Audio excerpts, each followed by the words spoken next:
最近“反内卷”这个词儿突然成了官方和民间同时热议的焦点。有人说这根本不是反内卷，是限制供给，是制造通胀，是掏空老百姓的储蓄。还有人说，你看银行利率都快打到0了，地方发债还钱，央行开始放水，中国是不是在搞变相的 QE？今天我们就来讲清楚反内卷到底反的是什么，它真的是通胀的推手吗？普通人又该怎么看清这场结构性的变局呢？让我们先从一个问题开始，为什么中国2025年上半年 GDP 增速高达5.3%，但是很多中国人却感觉不到任何的红火？企业在裁员，年轻人找不到工作，退休老人开始精打细算，餐厅纷纷倒闭，人们忙了一年，发现账户上没攒下钱，房价还跌了，银行利息还降了。你没有错啊，你只是掉进了数据繁荣、收入空转的陷阱。现在的中国呀，就像一锅正在沸腾的热水 ，GDP 在冒泡，但是锅底下呢，其实是财政硬撑、产能失衡、需求透支。内卷是怎么变成经济陷阱的呢？我们常说呀，内卷是低质量重复竞争，但它在宏观层面上其实是一种合成谬误。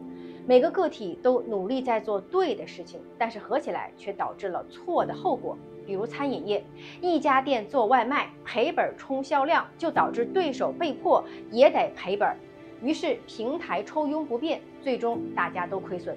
再比如汽车行业，为了保市占率，车企打价格战，推出0公里二手车，看似在跑量，实则在耗血。这不只是在卷，而是无利润繁荣在榨干你我。因为企业没有利润，最终会导致员工没有工资涨，会导致居民没有信心消费，会导致消费不增长，导致产能继续过剩。然后呢，数据上看一片欣欣向荣，现实当中遍地都是降薪和裁员。现在我们终于看到了反内卷的政策在出手，平台经济被整顿，限制新增产能，高校专业在压缩，国企央企收缩盲目的投资。有些人甚至说呀，这不就是在制造紧缺，让物价上涨吗？那政府真实的目的是什么呢？答案是不是限制供给，而是去除无效供给。传统的模式当中啊，过度生产导致利润被稀释，导致企业员工就业不稳，导致通缩风险。而当前的政策意图呢，清理重复产能，留出政策空间，优化资源配置，促进新的产业增长。说白了，是在打碎旧的卷的逻辑，尝试重建一个可持续的供需结构。那现在中国真的是在放水制造通胀吗？我们必须面对的现实啊，中国不是在搞美式的 QE。我们先来看几个关键的数据。M2 的货币增速呢是高，但是社融并没有同步放大，央行没有大规模的买国债，资产负债表是收敛的，特别国债呢更多是财政扩张，而非央行在印钱，利率下降是结构性调整，而不是全面的放水。很多人问，现在是不是在变相印钱？但你要知道啊，中国的金融系统的信用派生是以信心为前提的，现在的问题恰恰是国人信心不足，钱印了也没人敢花。你有没有发现 A 股整体表现温和，成交量依然清淡？虽然 MSCI 中国指数年内高达25%，但是真正参与者仍在观望阶段的居多。房市价格缓慢下探，尤其是3、4线城市，土地成交创了10年的低点。大宗商品虽然有反弹，但是价格高度敏感。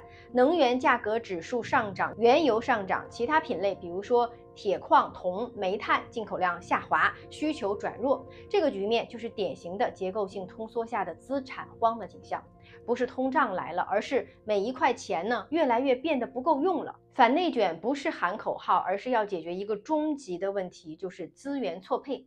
我们来回顾2016年那轮供给侧改革，当时通过环保、并购行政手段，关掉了一大批小厂子，整顿过剩行业，回收过度的信贷。但是代价就是大量的民营中小企业的死亡，失业问题激增。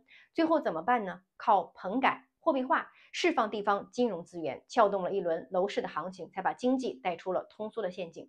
这次呢，你看到的是中央强调新质生产力，大模型数字经济，地方缺钱不敢投资，消费者怕失业不敢花钱，民营企业怕政策风险不敢扩张。这场反内卷的战争打得很难，因为不只是结构问题，而是制度、信心、预期的3重压缩。现在我们普通人最容易犯的错误就是拿美联储的眼镜来看中国的路数。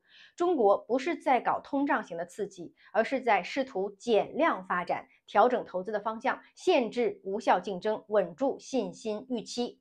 普通人判断未来局势有4个核心的指标，第一就是 M2 和社融的数据是否背离，第二就是财政赤字的规模是否继续扩张，第三呢，房地产和股市是否同步反弹，第四，企业利润和工资是否止跌回升。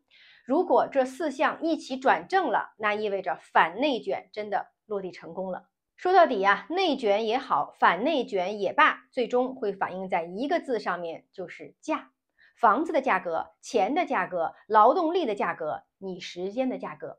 如果你还在用2020年的逻辑配置资产，那现在就像在沙漠里追潮水。所以普通人现在呢，应该不盲目内卷，重新思考你时间的价值。另外呢，保持3到6个月足够的现金流，防御为主，不盲目追逐刺激性的行情。结构性的机会呢，可以关注优质的央企、大制造、出海链，寻找能够穿越通缩的资产，比如说优质的分红股啊、REITs 啊、抗周期的消费类的企业。反内卷不是为了躺平，也不是制造物价上涨，而是想让经济别再靠卷死对手占据市场的老思路往前滚。